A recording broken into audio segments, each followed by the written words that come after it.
up in the mid-teens.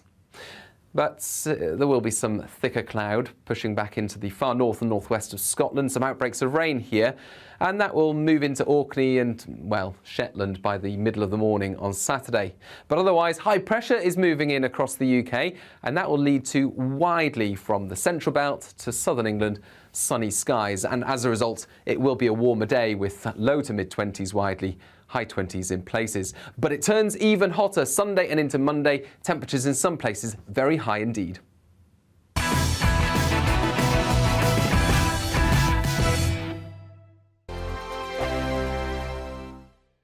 We are GB News. We're right across this great nation. On TV. On radio. On digital. Absolutely everywhere. We don't talk down to you. We embrace all voices with honest and civilised conversation. We are not part of the establishment. We're one of you. And we're only getting started. Join us on GB News, The People's Channel. Britain's news channel.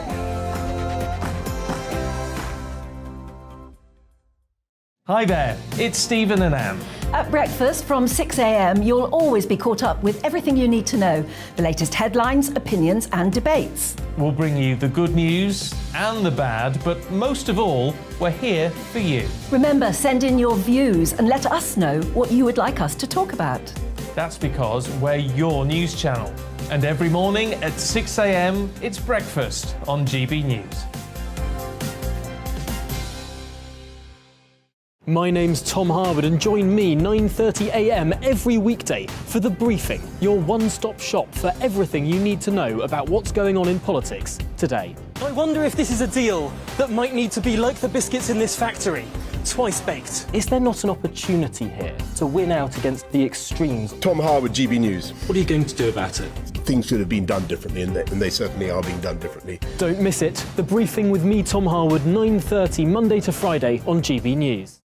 Where would you like to go? Just take me to the studio, please, mate. You know where you're going. I've got a show to do. Friday Night Feast on GB News, 7 p.m. And it's like nothing you've ever seen before. We take a different angle on the week's biggest news stories. The viewers and listeners set me some absolutely mad challenges to do. We tried to rehome a rescue dog. And yes, there's some other wacky stuff in there as well. I feel like I could take on the world. Well, that's that. Friday Night Feast with me, Patrick Christie's, every Friday, 7 till 9 p.m. on GB News. Be there.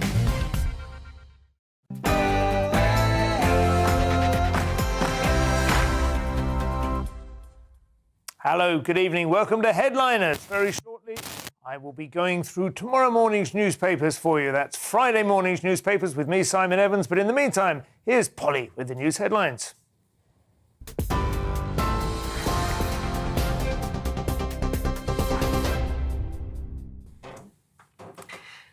Good evening. The latest news headlines on GB News. Let's bring you, first of all, the news that we're receiving this evening about the Conservative Party. And I can tell you that Suella Braverman says she's backing Liz Truss as the next Tory leader after she herself was knocked out of the race. In a statement, the Attorney-General says the Foreign Secretary is the candidate to unleash the opportunities of Brexit and cut taxes. There are now 5 candidates left battling it out for the leadership.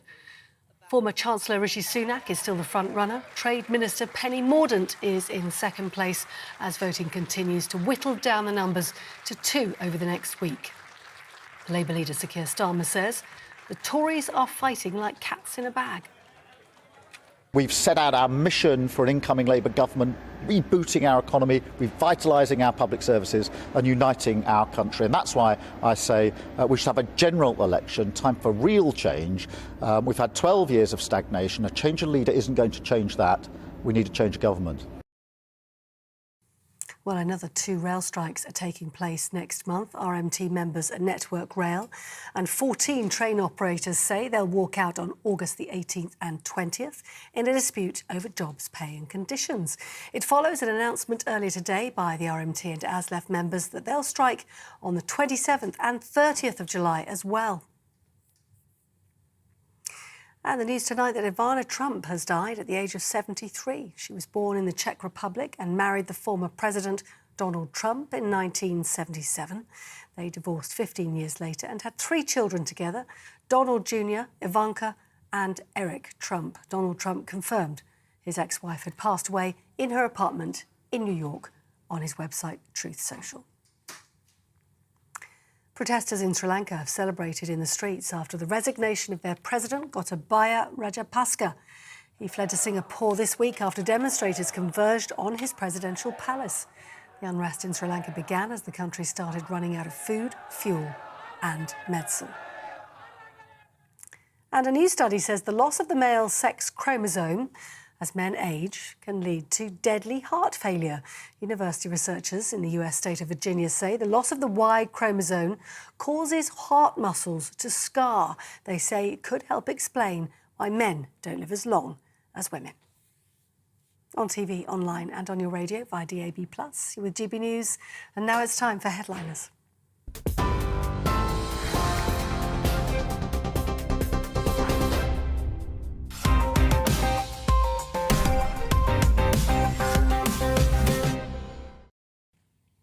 Hello again and welcome to Headliners. I'm Simon Evans. Joining me tonight, the wonderful, kind, insightful ray of sunshine.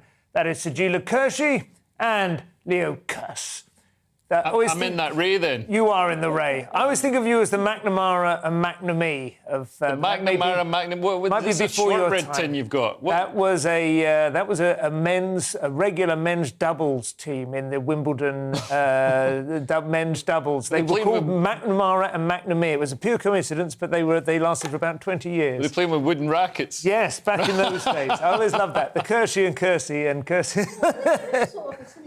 Oh, yeah. Yeah, absolutely. What's black and white and red all over? It's perfect for the newspapers as well. I'm going to insist on that every night. Anyway, we have the headlines to get through and then we will dig into them. The Daily Mail leads us off tonight with Mordaunt under the microscope. She looks as if she is struggling slightly there with the level of speculation that is going on around particularly her views on the trans issue, which is considered to be of some consequence in the coming general election. The Telegraph goes with Frost urges Badenoch to stand down for Truss. David Frost, of course, erstwhile negotiator with the EU, didn't exactly cover himself in glory, but is still thought to be worth listening to on this issue. The Independent leads with lies and black ops. Tory campaign turns nasty. And there's a photograph there of a turned-over buggy, which I suppose is possibly supposed to be emblematic of the way that things are turning nasty. I don't know. The Guardian leads with jail water firm bosses over pollution, says Watchdog. A bit of an outlier there, and a photograph of a young Briton. Mr. Pidcock is doing well in the Tour de France. Let's wish him well. The Financial Times leads with Morgan Stanley and JP Morgan results set grim tone for Wall Street. Emirates slams Heathrow decision to cap passenger flights as Airmageddon. That was waiting to happen, wasn't it, sooner or later? The Mirror leads with summer meltdown, red hot alert, A&E doctors fear for a 40-degree surge. Europe blaze hell in 49 degrees. That is absurdly hot for Europe, certainly. The Times leads with boost for Truss in bitter struggle with Mordaunt. A photograph of her there, red on blue background with a little bit of white in the corner. She is living Union Jack. And Friday's Metro leads with pennies in heaven. Mordaunt edges further ahead of Truss in the race to be our next Prime Minister. Those are the front pages. Let's have a look and see what's inside.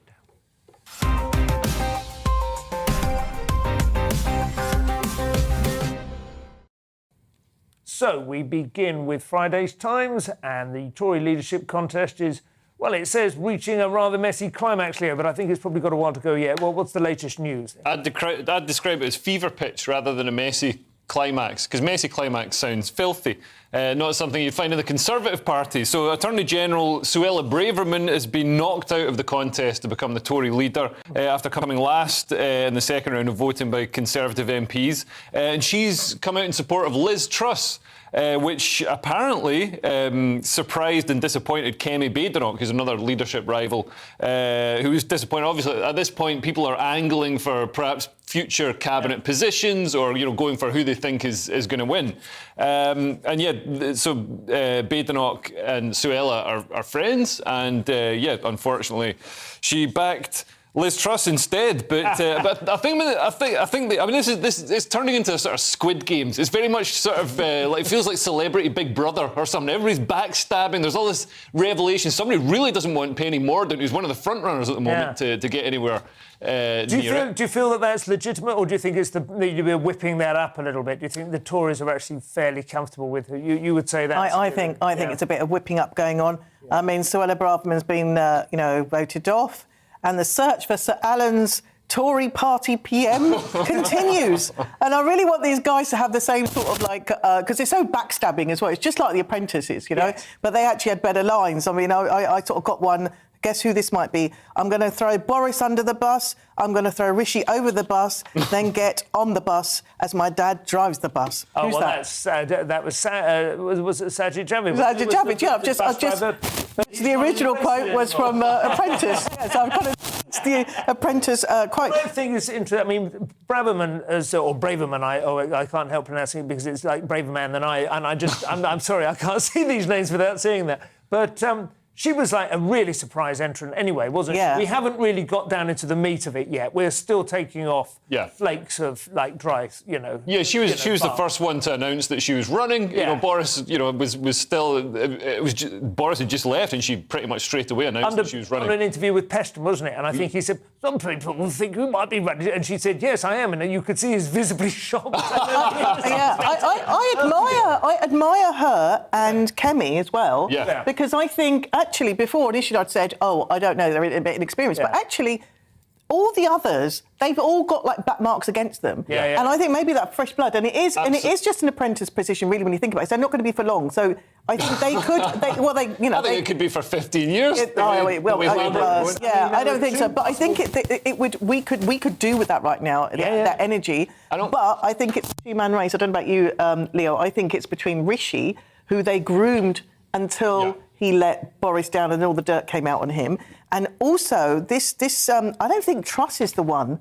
I think Truss let us down when she did not talk like Putin down like she should have done. So I can't trust her to lead the country. And I think it is going to be a two-man race. Mordaunt then?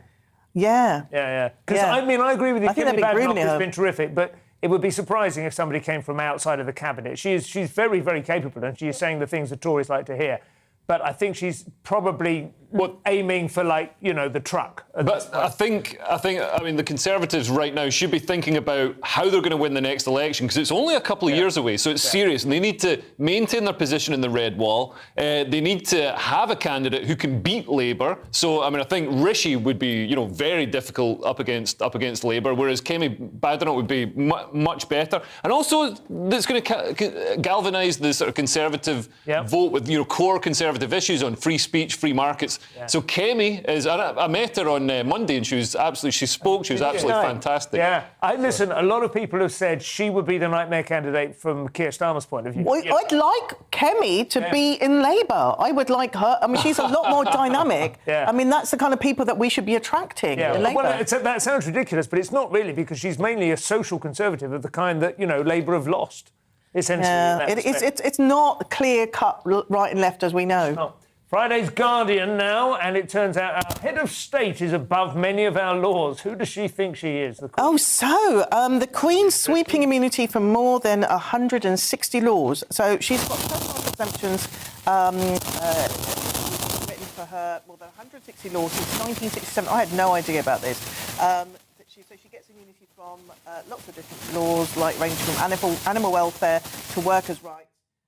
More than 30 laws are about, Sorry, it sounds like you've got microphone problems. I'm just going to let my learning colleagues. Let's get Leo on this, and you get yourself sorted out. Leo, what do you think about the Queen having immunity? No, I think this take advantage of it. It's a bit late to tell her. I feel sorry for her if they told her in her 80s. Yeah, no, I think this is kind of ridiculous that she's got. I mean, she's already the head of state, and she gets all the money and palaces and all the rest of it. I think right now, as we're going into a cost of living crisis, and we've developed, life's moved on. We've got other celebrities. Some would say better celebrities.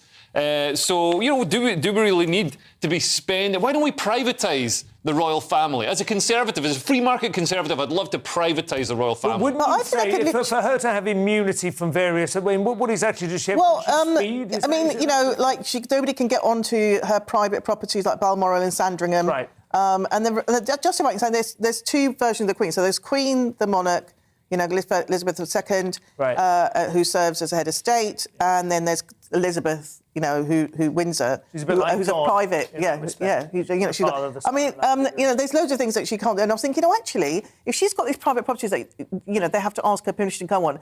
If any of her children were to have committed any kind of crimes, which there were allegations. Yes, or allegations, you know, supposedly. Never really allegedly. made it through the court system. A lot of money was paid off. Then she could shield them, like vampires can't go into churches. Right. So the feds can't go into, you know, any of her properties without her permission. So she could Balmoral hide. is a bit like a sanctuary city, you're saying? It's a bit of a sanctuary city. Yeah. But I think the most controversial exemptions ban on the Queen's are on the Queen's employees from them pursuing any sexual or racial discrimination complaints. Where did that rule come in? So basically, this practice preventing the Queen's employees from bringing any discrimination claims against her household dates back to the late 1960s. Right. So it probably needs a bit of updating. When the courtiers told ministers that it was not, in fact, the practice to appoint coloured immigrants or foreigners to clerical roles at the Royal Palace. So, of course, that's changed now, so they might need to change those laws as well. Yeah. But it's amazing that she can literally get away with... But that's fine for the Queen. I don't think she's going to do anything illegal. The point is this is going to be handed on to, you know, it's to her son, Charles, who's going to be the Charles future might King. take advantage. And I think we may need to I don't know what you think, but I think we need to stop like that power kind of coming down further down any generations. Yeah, absolutely. Because it was fine when... Because the Queen, obviously, is an amazing monarch, you know, has been an incredible inspiration and asset to the country. But some of the other ones, not so much. I think, you know, we're seeing other people coming through that could possibly abuse these rules. You can't make rules up that you then kind of go, well, for her, but not for Charles. Yeah. You know, but then bring it back in for William. That is the thing with monarchy, isn't it? It is the, you know, the office, not the man. But the William, I think, is actually trying to, because he's trying to stop people from curtsying, so he's getting rid of all these things anyway. Yeah. Friday's Telegraph now, and Einstein said insanity is doing the same thing over and over and expecting different results. At least he's credited with that remark. It seems RMT haven't come across this particular saying, however, Leo. No, so train drivers are to strike later this month after, you know, they struck recently. So they're going to cripple the railways for most of the first week of the summer holidays, which is great. You know, just it's ridiculous. So ASLEF, which isn't the lion from Lion, Witch and the Wardrobe, it's an organisation that represents train drivers, will walk out on Saturday.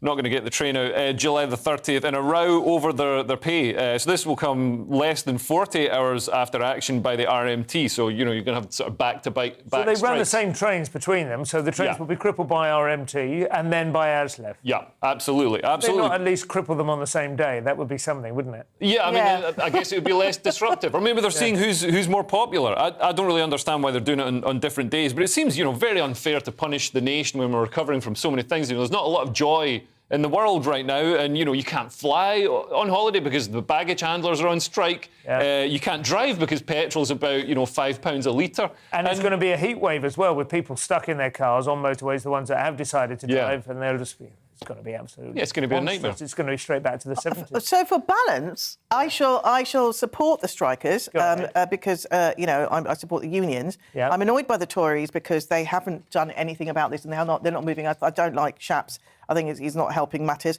and I'm annoyed by Labour because they're not coming out to support the unions, and they only exist because of the unions. So it's kind of I'm annoyed about, and I'm also annoyed it's on the 30th. I'm doing Mark Dolan show that night, and I'm going to end up not getting a taxi, aren't I? Can you do it on the 29th, please? You still support them? Friday's Financial Times now, and it's all up in the air at Heathrow. Sajila saying on the Nightmare of Travel. Oh, right. So Emirates slams Heathrow decision to limit flights as Armageddon, as you know. Armageddon. This is Financial Times as well with their little puns. So basically, they are criticising London Heathrow's decision to limit their flights and saying that they were going to ignore this move in a growing backlash from airlines against the airport's attempt to avert disruption. But what they're trying to do is get less air traffic and less. people, but they just want to carry on. Emirates, I have to say, is one of my favourite airlines because they've got an upstairsy bit and it's bigger and got more leg room. I know. I base my things on very, sort of basic things. What, when you fly first class? Sorry? You've got a first class, you got No, they've got first class, but, I can do a little bit of aerobics going up and down the stairs and sort of seeing how the other half lives. What, on the plane? Yeah, on the plane. They've got like an upstairs bit, which I think is where the first class is. I didn't quite... Yeah. I was going to say, you don't get to go up there to do your aerobics. I might have bought a first class ticket. They've got a rope. It's like they've got a rope. It's like a fancy nightclub. But I moved the rope, and I just did because you can get lots more exercise.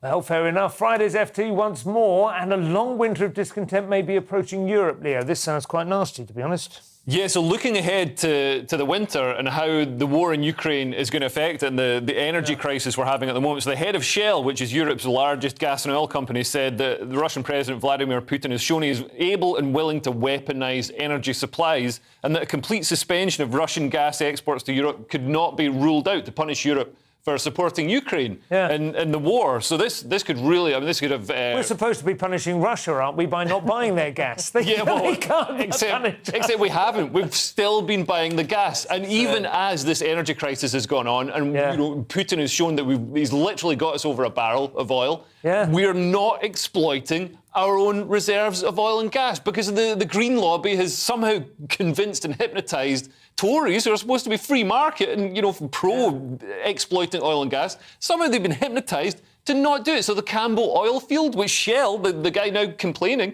Shell haven't developed it in the North Sea. That could provide so much oil that would really help out not just Britain but the rest of Europe. Could they do that and now? Help out Ukraine. If they change their mind, could they get it turned around? They're not because what the government has done is introduced a windfall tax. So now they don't know if it's going to be viable because they could introduce another windfall tax. It really does have that feeling. I mean, to just return to this, that is like you don't chuck me, I chuck you kind of situation with Russia, and it's quite obvious who's actually getting all the pain. And Russia, meanwhile, their ruble is the only currency that has shot up against the dollar. Every other, the euro has now got parity with the dollar. The pound is like falling against the dollar. Most of India, God knows, Sri Lankan's currency, all the rest of it. The ruble is up by 20% against the dollar. Yeah, they've got vast currency reserves. They've got vast reserves of minerals and oil and energy and all the rest of it. And everyone still plenty of customers. And the more that oil and gas prices go up, the richer Putin gets. So all the war and any sanctions just help Putin eventually. But I don't understand. Why did we not preempt this before we let him go to war? Do you know what I mean? Why was none of this... It was. Do you not remember the famous clip of Donald Trump speaking to the people in Germany, kind of going, "You're making a big mistake, putting all your eggs in the Russian basket. They will exploit this this degree of your dependency on them." And they were literally laughing at him. Oh, listen to the silly old man. I mean, it's honestly, if it was any other president, that clip would be on virtually nightly now. And all the net zero people came and convinced all the Western leaders that what we've got to do is just stop producing oil and gas. We'll use Russian oil and gas because we can just use that. And then Putin realised, well, I've got all the power now. I'm afraid you're right. That's it for part one. Coming up after the break, we have Bill Gates trying to lose his fortune, a pill that loses all excess weight, and GP surgeries trying to lose all their patients. We'll see you in a couple of minutes.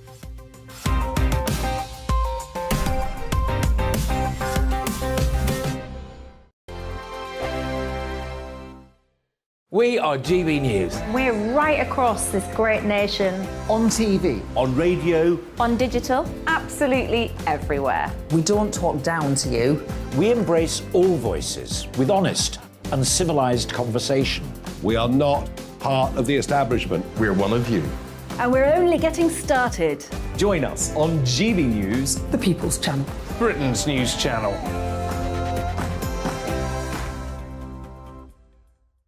Hi there, it's Stephen and Anne.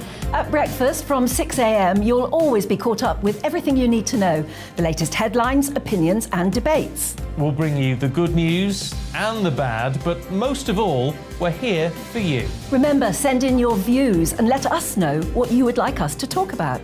That's because we're your news channel. And every morning at 6 a.m, it's breakfast on GB News.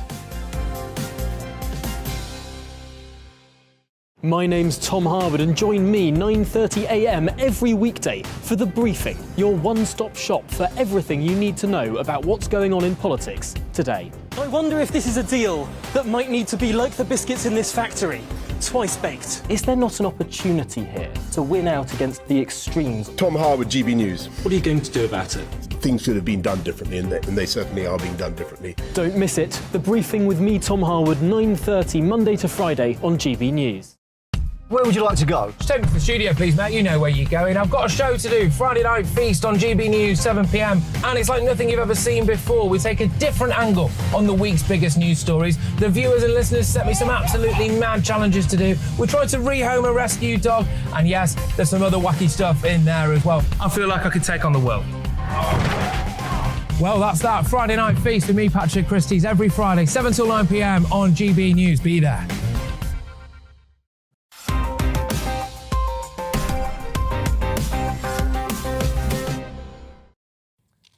And welcome back to Headliners. I'm Simon Evans. I'm joined by Sajila Kershi and Leo Kearse. And we have Friday's Independent now. Apparently Bill Gates wants to whittle away his immense wealth. 20 billion is a start, but he wants to get it down to zero before he puts his clogs. Is that right? Gosh, you know, the problems of some people, eh? So Bill Gates basically is vowing to drop off the world's rich list by giving money away, starting with 20 billion donation. He is the world's fourth richest man. I want to know, where's the other three? Why aren't they giving? Elon Musk. Well, Elon Musk, he was going to give 40 billion for Twitter, but he's given Twitter away now, isn't he?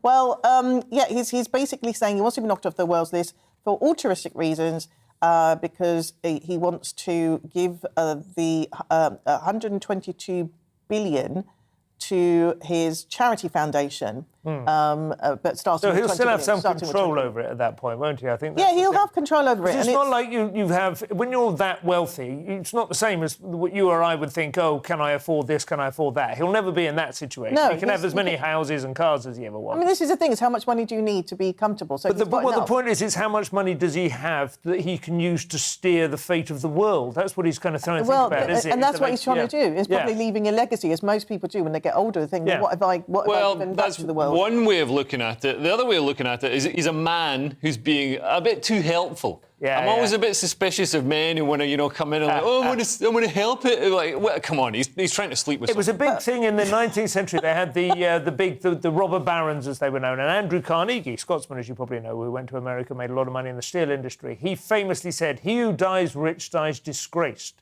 His big theory was that you should spend the first half of your life accruing wealth and then give it all away. And he did. The Carnegie Hall is the most famous for their libraries and everything. But did he give it away, like, telling everybody, like, what... Yeah, they're all called Carnegie libraries and things like that. But they were... Well, now we spend the first half of our lives accruing debt and the second half trying to pay it off. And then passing on to our kids. But also, these charitable foundations, they're not, it's not like it all just goes on, nappies for blind children or whatever. No. It's, they're corporations and they steer policy. Yes. They can have, even though, they're charities, they can actually have impacts that aren't beneficial. I agree with you. Philanthropy is often a way of sidestepping around things that other people have had a chance to vote on. And dodging taxes. Yeah.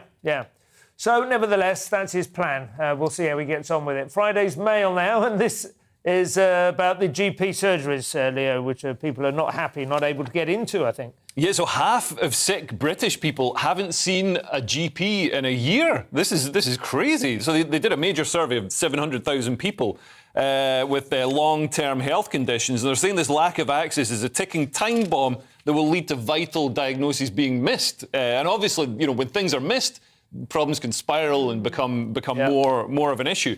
And the backlog, the NHS backlog for routine operations has grown from 6.4 million to 6.6 million in May. So 1 in 8 people in England are now waiting for elective care, and they're often in pain. And I think it's led to a sort of two-tier health system where some people try and fight through all the bureaucracy of actually trying to be seen by an NHS GP, because you got a phone between 8 a.m. and 8 till 1 a.m. There's no... You're not treated as a customer, you're treated as a hindrance. And so some people aren't doing that. They're just paying and seeing a private doctor. Oh, so you think a lot of people are going private now? Is there any evidence that the private sector has seen a surgeries issue or suspicion? I've gone private. I would say there was I'm not even rich. the evidence or the anecdotal. Yeah, 100%. I suspect there's a three-tier system then. There's the people who go private, the ones who battle on, and the ones who just give up and die early. You give up and die early on the phone waiting for an hour to get through to someone. You're 66 in the queue, and then when you get through to them, they'll say they've got no appointments, come tomorrow. And even post-surgery, you haven't got any post-surgery care, which last year I had.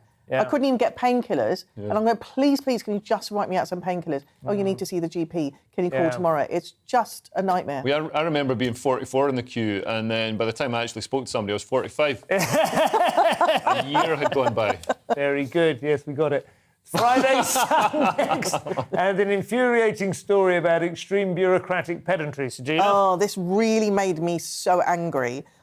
So a disabled woman, she was fined £1,000 for using a disabled parking space outside her flat because they said it's for visitors only. Now, she's a wheelchair user. She suffered serious spinal injuries from a car accident when she was 17. And her name's Keris Gemma. She's 34. And she can't park in her allocated space because there's a pillar that's blocking it. We've all parked in places where there's been a pillar. Is she allocated a special disabled place? So that is supposed to be her space, right? Because she can't access. The whole first point of having an access, is that she should be able to get in and out of her car. She can't. So she parks in this disabled bay in the space, and she's been fined several times. And instead of showing sympathy, and she's absolutely distraught. And actually, I know people who've also got parking tickets for not being disabled, but just the callousness of local councils. And she asked the county court to get rid of these fines. They're saying that they're basically that they're going to have a meeting. The council are going to have a meeting about this, a board meeting to discuss her issues, and they are very sympathetic. Blah blah blah. And it's really disgusting because it's it's a reasonable adjustment. So anyone who's got a disability are protected I have reasonable adjustments like having a bigger print, because I've got, weird eyesight or hearing or whatever. That is a legality in any workspace.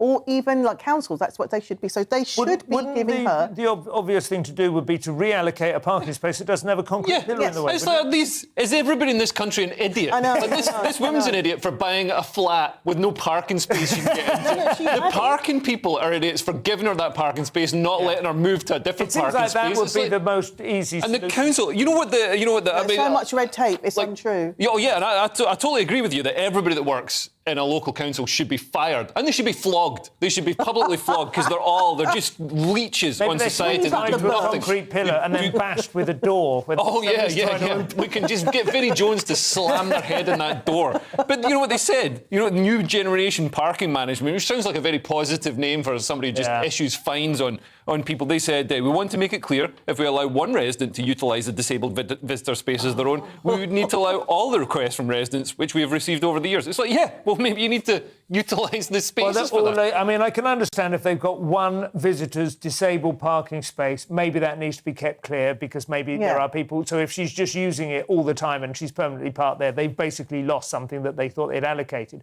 Just allocate another space. Yeah, change the numbers. Change another... just get a can of paint number 6 on number 8. Oh, God, have I got to do everything to these people? It is really frustrating. We should get GBNews to fund a van. The FT once more, just before the break. This is a miracle drug, by the sound of it, the one we've all been waiting for, Leo. What's going on here? Yeah, so this is a miracle drug that uses a hormone to regulate hunger. It's called Wegovy. Wegovy? It's by Danish. It's Danish, that's right. It's by Danish drug maker Novo Nordisk. I think I know him. He was just making meth at university. Nordisk. But so they're making... It's a new generation of obesity treatments which use a hormone. And this is apparently... It doesn't have the side effects that... we've had miracle obesity drugs through the ages. In the 50s, people used amphetamines to lose weight, but obviously they've got incredible side effects. You get addicted to them. Some of the best side effects you'll ever... I mean, some people want the side effects, But so they did a study, and the participants lost on average 15% of their body weight. and nearly a third of them lost as much as they would after weight loss surgery, which is the only sort of permanent way of doing it a lot. Yeah. So, yeah. So this really could work then, possibly. I mean, I don't know. There's been a lot of sort of false alarms over this kind of stuff that we can tweak. Do you remember Sam Fox? Oh, yeah. So years ago, I was a teenager. What, the pastry model? Yeah, pastry model. So she endorsed these diet pills. This is so terrible. Yeah. And I bought them, and they were called... that's why I tried to... Gummaroy. They were called Gummaroy. OK. And they didn't work. They just made me really, really sick. And it turns out that backwards, it was spelling, you're a mug. I bought these. This is a true story. Sam Fox, if you're watching, please get in touch. So you're trying to work out what Wegovy goes backwards? I put it backwards, but it just says... I think it might work, though. I think they are going to work out how to hack in. The weird thing about obesity is, obviously, everyone has their own independent story, but there is an extraordinary worldwide pandemic of it, and we have no understanding, really, yet. It's the most intractable problem, because they keep coming, it's this, it's because people sit around too much, or it's because convenience. None of that stuff really maps or makes any sense. It's diet, come on. and exercise. I've never met an obese person who eats healthily and gets up every day for a run at 6 a.m. You know what I mean? It's all go exercise more and eat less cakes, and then you'll lose weight. It's not rocket science. It's like the parking people. It's like a game. I've got to apparently, it is rocket science. I mean, it's a high scientific. Well, we won't be able to send rockets into space the way obesity is going. There'll be too it's many some sort of salad astronauts. science. Anyway, Sajila, this is our final story for this segment. Friday's Guardian, and apparently Ellen White is 1 goal away from Rooney's record. But trolls are not happy with this assertion. Yeah, but she's not very happy with being in the spotlight, bless her. So she's, as the Lionesses, a record goalkeeper, or goal scorer, rather. Goal scorer, yeah. That really would be impressive. I'm so not into football. Goal scorer. It's become impossible for her to avoid the headlines, obviously, because she's doing so well. And she's avoided my headlines, I have to say.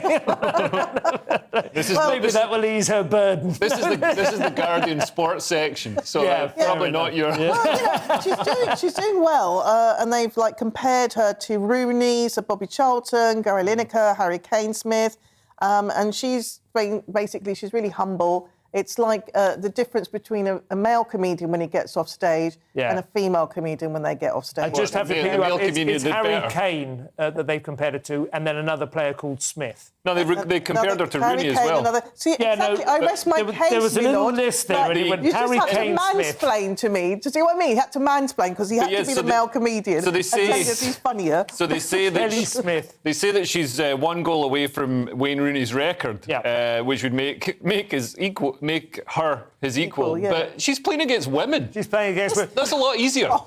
There are 2 issues that they come up with here. One of them, the Guardian address, which they try and genuinely address, which is that the score lines in women's games are often absurdly asymmetrical. They had one victory which was 20-0 against Latvia. Have you ever seen a woman try and save a goal? I mean, last night or the night before, they beat Norway 8-0, and she scored a couple of goals there. Yeah. Now, they have said, Rooney has scored some of his goals against San Marino and other kind of tiny sides where they do rack up a few, but these are excessive. But what they haven't addressed is that women aren't as good as men, and they just aren't. I mean, they just aren't. Are we just talking about football? I'm sorry. Did you hear that? There was an Australian women's side who lost thumpingly, about 12-0, to the under-15 boys side in their own America country. As well. So they're just not as good. So it's an absurd thing to pretend that there's any kind of equivalence. Go, girl. Go, Ellen. I feel this is like self-destructive. They're just trying to get ahead of themselves. Yes, encourage girls to play. It's great fun. Encourage girls to watch. And they have a hero and then emulate them. Encourage girls to make sandwiches. That they're as good as Wayne Rooney. As every woman now turns off her telly. I'm sorry, girls, I'm on your side. Over to the shopping channel. Josh had his rant last night about Telford. This is the course I will go. That's all for part 2. Coming up, we've got TikTok, turkey teeth, and a terrible time to live in New Zealand. We'll see you in a couple of minutes.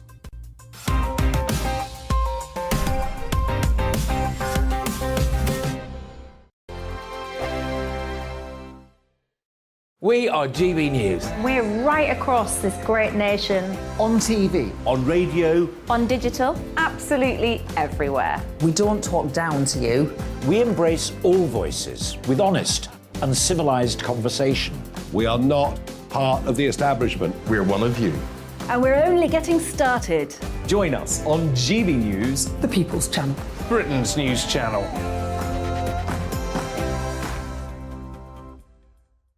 Hi there, it's Stephen and Anne.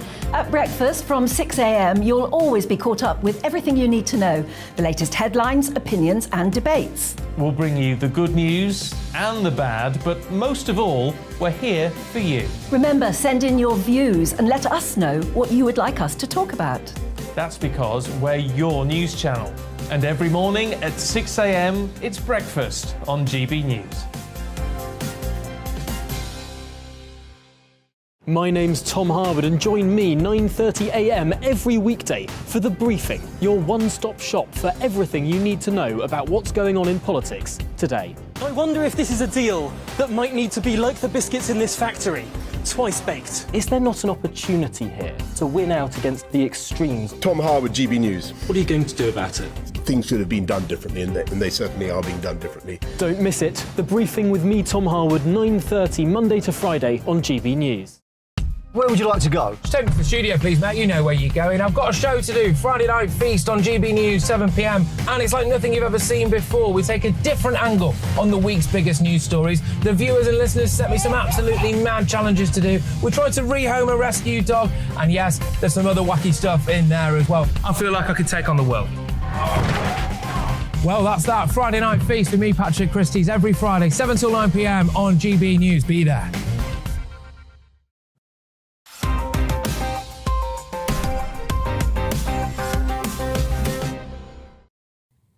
Welcome back to Headliners with me, Simon Evans. I have Sajila and Kershi and Leo Kirst with me this evening, and we have Friday's Guardian now. It seems people are pushing back against performative acts of kindness. That's right. So a woman in Melbourne says she feels dehumanised after being filmed without consent for a random act of kindness TikTok video that went viral. So basically what happened was somebody got a bunch of flowers and gave it to her, but like filmed her being handed the bunch of flowers, which, you know, I read that and I was like, oh my God, like there are people, oh, this is really putting Telford into perspective, you know what I mean? Geez, like, you know, there's people really suffering in the world. But then, you know, reading her explanation, she says he interrupted my quiet time, filmed and uploaded a video without my consent, turning it into something it wasn't, and he's making a lot of money off it. It's, you know, 60 million views, so she's got a point there. And also it's the patronising assumption that older women will be thrilled by some random stranger giving them flowers, which... Is this a genre, or is this just the one chap who does this? Apparently it's a genre. But people, you know, since social media was invented, or even before then, people were, you know, bragging about their sort of acts of kindness. Look at Bill Gates, for example.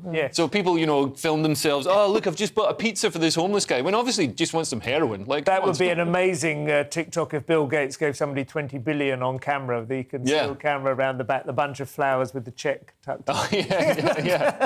I'm going to so start she was around. like led to believe that she just kind of won this bunch of flowers just by being No, she knew she was being filmed and she was handed this. So, you know, it was invasive. And then she had this bunch of flowers that, you know, she said it was a hassle to carry them back in the trams. Well, I don't know. I mean, you can overstate these things, but it is a bit cheeky, isn't it? This kind of presumption that you're the prankster and that you have the right to other people's privacy. So her name's Marae, right? And he didn't ask her permission. Right. He didn't gain her permission to put it on TikTok. No. And effectively, I mean, it says she feels dehumanised. And I totally 100% with her. And what an arrogant, you know, patronising thing to do. Like, oh, you know, you're an older woman, you probably don't get flowers, blah, blah, blah. And, you know... Did he say that, or are we inferring... No, I think it said somewhere, didn't it, Leo, about how... it's a patronising assumption that older women would be thrilled by some random stranger giving them flowers. Although what's interesting is The Guardian has given this far more column inches than they gave to the Telford inquiry, which, you know, in the Telford inquiry, they didn't have identities, they didn't show mugshots, they tried to gloss over the horrifying truth that we all know is there. And yet I want to bring in a nice story into this, which is like when I was young and I was in a platform, do you remember the Impulse adverts? Where the guy used to like smell the fragrance and someone bought me a bunch of flowers and I didn't think it was creepy and I was filming it, but I just thought that was really weird. Why has he gone off? But then I was going to a girlfriend's house and I gave her the flowers pretending they were for me. And I think it's like that bottle of wine you get at parties. It gets passed around. Gifted, so it's probably the same bunch of flowers. Pass it forward. Friday's Mail now. One of the more horrific consequences of our increasingly narcissistic culture, the desire for perfect teeth. Okay, I want to start this off. That I have like braces, which the producers made me take off because it makes me lisp. Okay. And now this thing is called. It's about teeth, right? So it's turkey teeth. I literally thought it was like teeth that looked like turkeys, but turkey teeth. Trend leaves Brits with dead teeth, abscesses and serious dental issues. So what that is that going to Turkey, people are going to Turkey to try and get the perfect gnashes. You know, this is all the rage, everyone wants to get white. So just to be clear, they're called turkey teeth because you go to Turkey. So it's like the Chinese flu. Yeah, so you go... Yeah, OK. Right. You go to Turkey to get this procedure done cheaper. Yeah. Is it Katie Price, formerly Jordan? She's had it done. And what's happening there is instead of what they're thinking they're going to get is veneers, which is like little kind of... Like, there she is, there's a photo of... look, see, that's... They file your teeth down to stumps and then put crowns on them. Yeah. OK, so that is not the procedure that these people are going. They want veneers, which is like there's just a little kind of clips on top. Yeah, but so that's Katie Price before and then after. No, is that what she looks like? Is that what? Yeah, that's with the crowns that she's had done. Now, the problem is, once you file those teeth down, you get infections, you'd get abscesses, and people then have to go back to their dentist here in the UK to get this awful work kind of undone. So thanks with my taxes, no doubt, on the NHS. On the NHS, all on just your taxes, nobody else's. But not there's mine, just, yours. tick a box that say I just want it spent on fixing dental work. Just want Leo Kearse's taxes to go on my teeth, yes. But there's some positive things. So Lisa, who's, she's in pain, she's not been able to eat, but... She's lost 2 stone, so there you go. Yeah, so there's Wegovy or whatever. I had a hair transplant in Turkey. Yeah, is it a place where everyone goes now for all these things? Because it used to be Thailand was a big place, and there were hospitals with like 5-star residential complexes attached. You would have a 2-week holiday basically. There was another comedian, I can't remember her name, but you probably know the one I mean. She was quite overweight, and she went out there and she had like massive liposuction, and then all the skin tightened up. Oh, really? Yeah, she paid a lot of money for it, but she saved it up, bless her. When she came back, people just didn't recognise her. She looked totally different. But she'd had like a 4-week holiday in Thailand as well. You know, she had the... Which does kind of sound like a good deal. You can see if it's done well. Yeah. By the way, does anybody else think of liposuction to Madness's song? Liposuction or lip... I do not do that. No, just me then. No, I mean, funny enough, I don't think I ever will. Liposuction. Lip up fatty was... that wasn't Madness. Lip up fatty. Yeah, that was... Which is also... What was it about? Was it about fat people Lip up fatty reggae. There was the one-hit wonder. He was Buster... Not Buster it wasn't Rhymes. Madness. No, Bad Manners. Bad Manners. Can we stop talking about music Friday, and get on with the show? The Scar, 1979. Friday's Times, and sounds like it's the night we called it a day on mobile phones at concerts, Leo. Oh yes, this is music. I don't know if Bob Dylan's done a song about liposuction, but probably not because he's quite skinny. But he's 81 now. I couldn't believe it. He's announced details of an intensive British tour this October. He pretty much never stops touring, but he's warned ticket holders that they will not be able to use their phones. I've no idea why this is a news story because lots of shows these days, you can't take your phone in. So Madonna, Alicia Keys, Dave Chappelle. I went to see Dave Chappelle. So I know the guy who runs the business. Right. They put the phone. He's called Charlie, and he gave me free tickets for Dave Chappelle. Charlie. So, yeah, Charlie. If you're watching, please can I have free tickets. Charlie. Can I have free tickets for Bob Dylan, please? But no, great guy. And what they do is they put the phone in a pouch, and then the pouch is like magnetically sealed or something, and then you keep your phone with you, but you just can't. And you can't open the pouch. You can't open the pouch. Oh, that's clever. I'm really with this, and I'll tell you why. I cannot believe that anyone would share content from a Dylan concert that would be of any interest to anyone else, because there is so much Dylan content out there. But I do find it incredibly distracting when people hold up the screens because the screen is so much brighter than what's in front of you and more sharp. Yeah. You can't help just looking at their screen.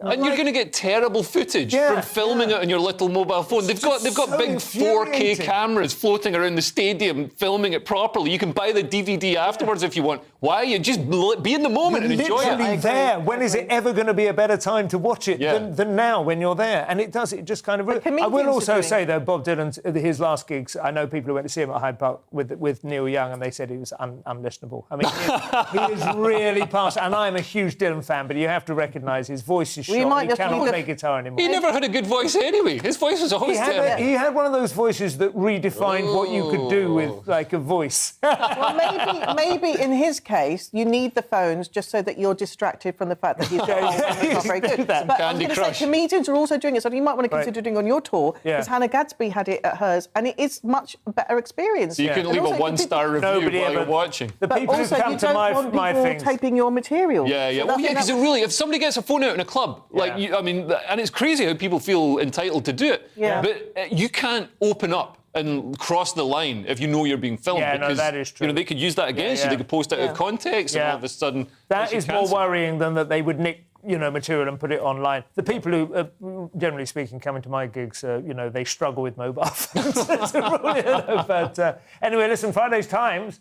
Something we all know to be true. Students are sociopathic, immoral creatures. Sajila, So 1 in 6 students admit to cheating in online exams. So even though COVID measures, have kind of lifted, but exams are still, universities have chosen to sort of still do exams online. Mm-hmm. And overall, 52% of those surveyed said that they knew people who had cheated when taking a test online. And 79% said they believed it was easy to cheat when not in an exam hall. What a load of snitches. You know what happens to snitches? They get stitches, right? But those I didn't know you were like a football casual. Those or a substitute teacher. But those who admitted cheating said that they had... The way they cheated was they'd either messaged a friend, used Google, or asked their parents to check answers before they were submitted. I blame Who Wants to Be a Millionaire. Yeah. Some of the universities have had measures put in. 37% of students said their universities had introduced measures to stop cheating, such as software that monitors behaviour during assessments.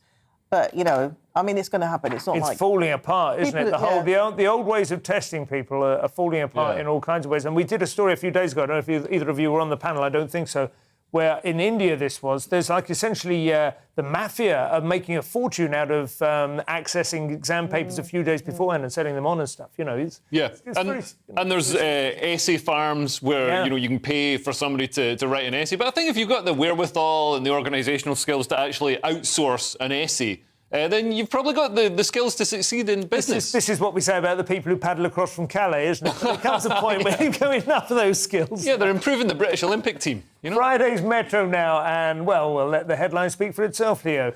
Yeah, so a retired vicar has been put on the sex offenders register after he was caught getting intimate with a vacuum cleaner. So John Jeffs, 74, was wearing just a pair of ladies' stockings and the vacuum's nozzle, apparently, which he was thrusting into when he was caught. Wearing it, I like it. He was caught. Yeah, sounds like a well-endowed man. He was caught by a churchgoer who was attending a talk about Asperger's syndrome. So, I mean, at least there was no eye contact.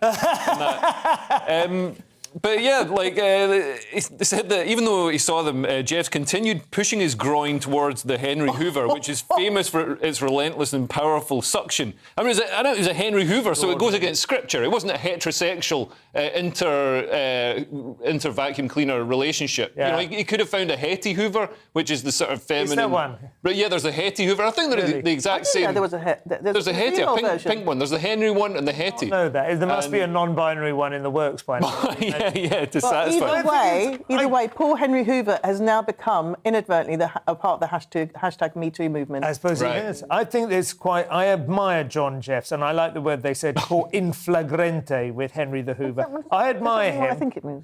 In flagrante. Sorry. Yeah. It's an island in the Mediterranean. In flagrante, that's Italian for... It does mean what I think it is. Yeah, in flagrante delictio, yeah. Flagrante is an island on the Amalfi Coast. They do amazing sardines on the beach. But what I admire is that he doubled down. If you get caught in an act... Got another Hoover. The worst thing is to kind of go... Brought it in the court with him. You're like, yes!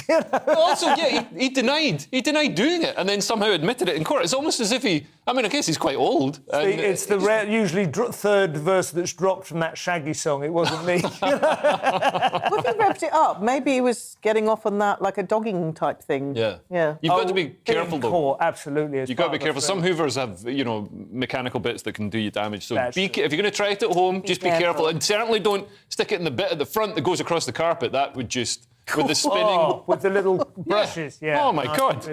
I would imagine now there are hoovers you can get with a special attachment, aren't there? I mean, there's ones you can do for doing down the back of the sofa and everything. Right. Well, there must be one that is just like... Don't tell John Jeffs about it. I feel like we've talked about it way too much that we need more. Daily Star now. Daily Star. And remember that guy that left his wife for a Ukrainian refugee? We all saw his photograph a few weeks ago. He has now written a song about the affair. Yes, and some leave the church for Henry Hoover's, but this guy left for... So we know the story, Ukrainian bombshell. I left my missus for a blonde Ukrainian bombshell, and now I've recorded a rap song about it. Well, that's very thoughtful to your ex-wife, isn't it? So basically, a Brit father of two who left his ex-girlfriend for the Ukrainian blonde, she basically came over, which is 22 years old, to live at Tony and Lorna Garnett's household in Bradford after fleeing the city of Lviv. And a few days later, after wearing a few low-cut tops, she and him ran off. And his wife is livid. Yeah, his wife's obviously... That's another town in Ukraine. She's going to be even more livid when she finds out that this cheating scumbag has now decided to bring a rap song out. And he said, it's my message direct to the people. People can come and take the full story that's direct from the soul. I mean, he's obviously enjoyed his little moment in the sun. He just wants to extend it, doesn't he? But I suppose, on the other hand, rap is essentially about that, isn't it? It's all just endless. Yeah, and 300 quid from the Daily Star is 300 quid. You know what I mean? That's right. But yeah, I don't know if they should be describing her as a bombshell. No, that's the wrong terminology to use. Because the Ukrainian anti-tank missile. In-laws. On to Friday's Sun, and it seems, although skinny people don't struggle with greed, they do struggle with apathy, Leo. This is actually counter to what your suggestion was earlier, by the sound of it. Well, this article contradicts itself. So this article says that skinny adults are just skinny because they eat much less, and they're actually lazier than the average person, which I think is a nonsense. So they say 1 in 25 people are super lean and struggle to pile on the pounds. I used to be like that. And up until now, experts thought this lucky minority could eat whatever they pleased as they burned off the extra calories by being constantly on the move. But Aberdeen University researchers found they do a quarter less exercise than average, but they still have good heart health. So they believe that the smaller size makes up for lack of exercise. But scientists found they had higher levels of thyroid hormones, burning more calories while resting. So they are burning off more. I suppose the question is, we talk about them as if they're skinny, as if that's a uniform bunch, but are they talking about skinny or are they talking about lean? Because you can be muscly and lean, but if you're skinny, it just sounds like you're a weed, right? Those are two slightly different things. It's not quite clear to me whether we're talking about anyone who has low body fat or just people who also have less muscle as well. This sounds like it was written by a disgruntled fat journalist who's sitting down. They're definitely sitting down at a laptop. Just going, well, it seems to me. Drinking an 800-calorie iced coffee. Where's the proof that they're lazier? That's what I couldn't find where they're supposed to be. How is... Where's the proof, mate? They weren't clear this on article is not... It's almost as if the sun isn't a reliable source of science. Professor John Speakman. He's made these up, hasn't he? Yeah, I think he's writing that rap as well. Yeah, we dispute that. We will finish possibly with The Guardian and Jacinda Ardern's Australasian authoritarian paradise.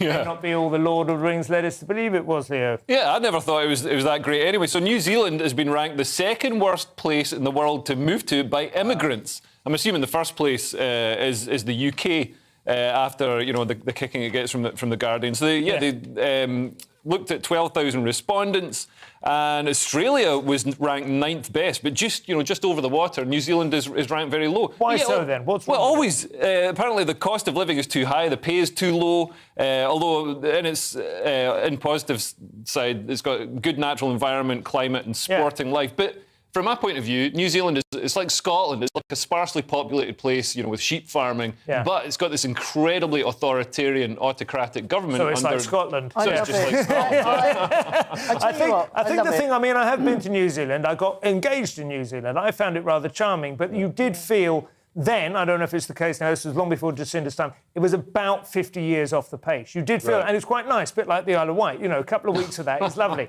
But, there were like big department stores that had mannequins in the window with men just wearing a V-neck sweater with a nicely knotted tie. Right. Do you know what I mean? Like something out of Happy Days or something. It was, yeah. You know, now I don't know if that's part of the That's changed. They're not there anymore. No, but I that love wasn't it. that I would long move ago. there. I would. Yeah, I would. you I can't definitely afford to. would in my old age. Go there. I love it. Well, a lot of people have been moving, particularly to Australia recently, but over the last couple of decades, moving to New Zealand as well, because, you know, better standard of life. And also, you're going to be free from, if there's a nuclear war, the nuclear fallout tends to stay in the hemisphere because of weather patterns. So the southern hemisphere is the place to be. Maybe it's because everyone's moved there that they've driven up house prices, and that's why it's so expensive now. I mean, obviously, you know, they have had a good 20 years in Australia as well. Well, that is all we have time for. Thank you to my guest, Leo Kershaji. Tomorrow night, Mark Dolan will be here. He'll be here for the whole long weekend. Tomorrow night, he'll be joined by Diane Spencer and Tom Deacon. I don't know Tom. We shall have to get him on here. Anyway, in the meantime, I've been Simon Evans. It's been an absolute pleasure. Very glad to be back where it counts. See you there, and I'll see you next week. Good night.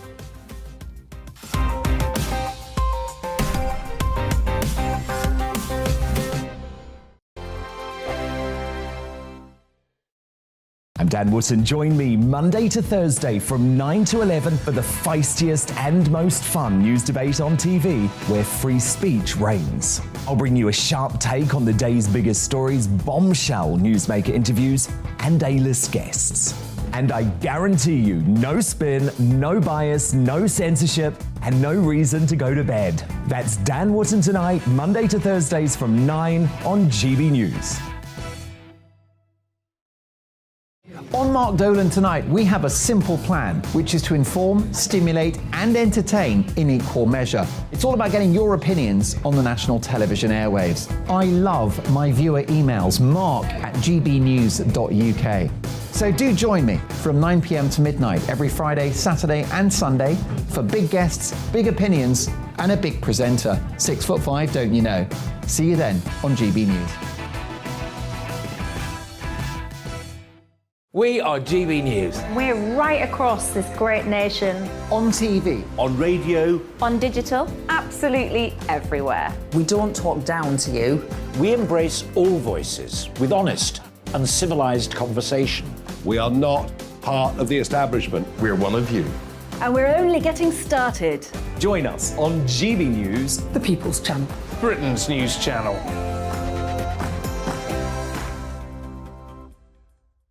Hi there, it's Stephen and Anne.